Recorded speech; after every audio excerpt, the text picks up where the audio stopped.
Hi guys, in today's video, I'm going to share with you how to do a short haircut on those clients that tend to get too bulky on the sides and have a kind of a weird, funky hairline. I tend to have a lot of clients that have those. In this instance, this client has a hairline that grows completely off to the side. And I have been cutting her hair for a little while, and she did like to have some hair in the nape area, but we've decided that it needs to be removed because it's just causing issues as it's growing out. And on the sides of her hair, she's just feeling like it needs to be a little bit shorter and a little bit bulk removed because as her grow out period is happening, she's just feeling like it's just too bulky there. So, as always, I start my haircut by mapping it out. And so here I really want to focus on the nape area first. So I have isolated the nape area by making a section below the occipital bone and starting in the nape area, working on a diagonal section that mirrors the hairline, just using my comb and scooping it up and then cutting inside my fingers. This allows me to create a really short layering there that hugs her neck nice and tight, but also by elevating and lifting that hair up a little bit, it just leaves it a little bit softer on the perimeter. And then just using diagonal sections until I reach the center and then moving to the other side and doing the same thing. Eventually they crisscross and you finish the nape and the layering. And then I wanted to soften it and remove bulk. So I just used a texturizing shear that the teeth are really close together. That way I'm removing a lot of weight, but I'm also removing a little bit more length and getting it in a little bit tighter. And then just fine tuning with my razor. This is just making it a little bit more precise, removing those baby hairs and just making the hairline look a little bit more fine tuned. Um, you might be asking why not just use a clipper? You could use a clipper, most definitely. I just feel like in this instance, a clipper just leaves the hair too masculine looking, and she likes a little bit of a softer vibe to her haircut. So by doing what I did here, it just gives you a little softer vibe. Now, once I finish the nape area, then I'm ready to move into creating that nice weight line area in the occipital bone. This is going to be different on each one of your clients. In this instance, my client has a nice occipital bone, so I'm creating a buildup of weight, which is graduation, right below her occipital bone, right above her nape area. Because if I did it right on her occipital bone, it would make it look too protruding.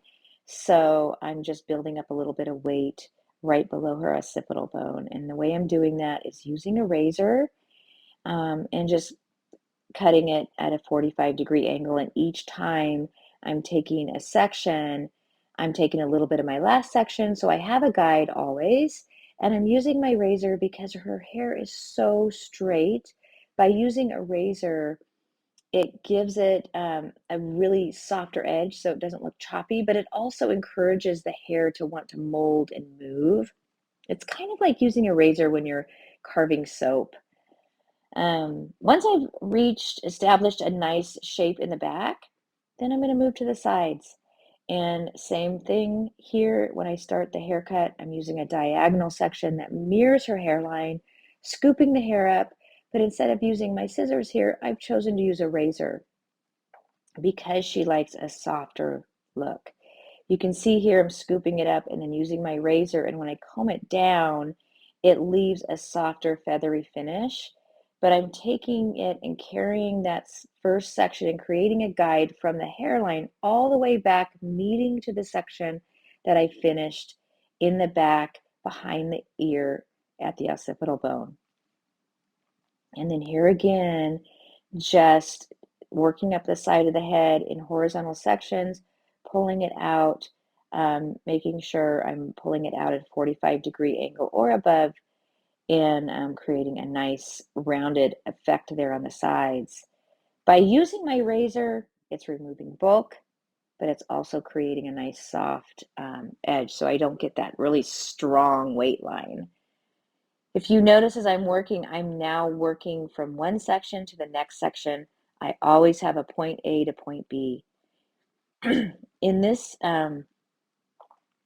particular section in a fringe area, I wanted to create an asymmetrical fringe. So I started on the side where I want to make the part and started my sectioning there. I started my sectioning on the side that she wants to part because I wanted that piece to be shorter. And then I worked on pivoting section there in the frontal bone, drawing all the hair over to that section. So what that does is it creates shorter to longer, and so it gives you a nice asymmetrical fringe, but it also encourages the fringe area to move in the direction that you want it to move. If you think about the foundations of hair cutting, short hair pushes and directs long hair. That's why I chose to go shorter there and shorter to longer. Once I established the length in the fringe and the length in the nape and the length in the sides, now I'm ready to create some layering and really finish off this haircut. I'm going to start here, as you can see, in her crown area, and I'm working from the occipital bone up to the length in the crown area that I established in the beginning. That way I'm always working from one point to another point. If you work with a guide and you work by mapping out your haircut and you work from point A to point B, it's going to really help you to not get lost in your haircuts and really stay on point with your haircutting. As I'm working through the back of the head in the crown area, if you notice, I'm working in a pivoting section with a traveling guide. I started in the center and worked my way to the left side, and then I came back to the center and then worked my way to the right side. Working on a pivot on the rounded parts of the head shape really helps when you're layering.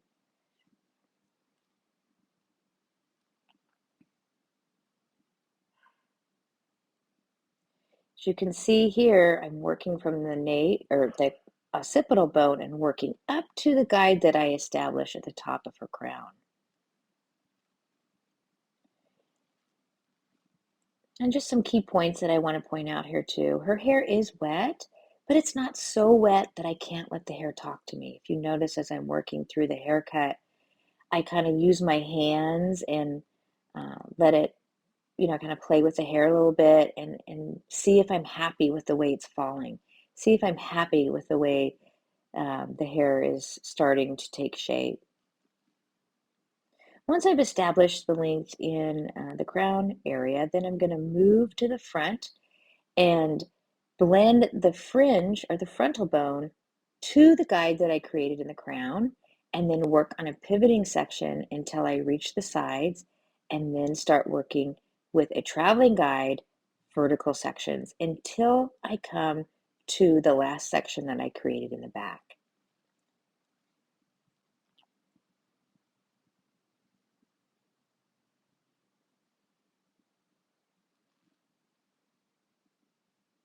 So you can see a little bit better here how I'm working on a pivot in the front, and then as I work to the sides, then I start moving into vertical sections until it marries with the back of the head. So you can see how parting off the head shape and working with your guides makes such a big difference in the way your haircut turns out, and it just helps to create consistency in your work. Now, as you can see, the hair's dried a little bit, but now I'm going through with a texturizing shear because I need to kind of fine tune it.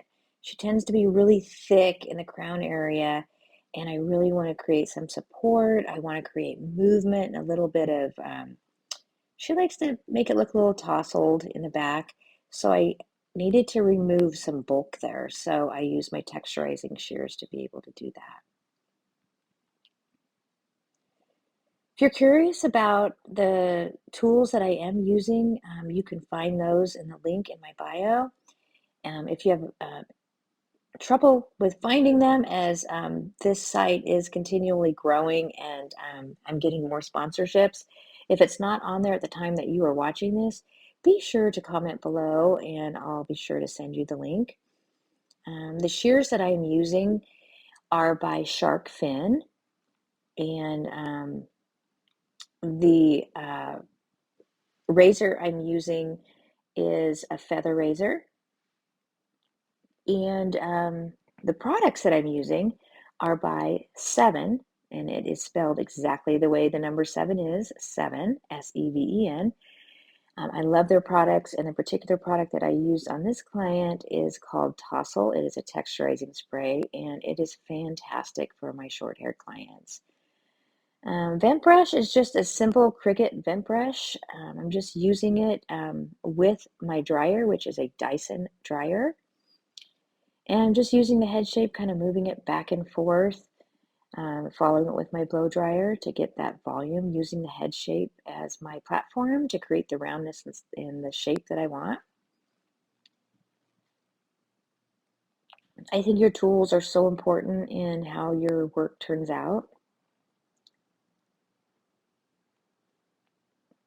I like this vent brush because the teeth are far apart and the air flows through, so it's not real constricting in the hair. So it allows the hair to dry a lot faster.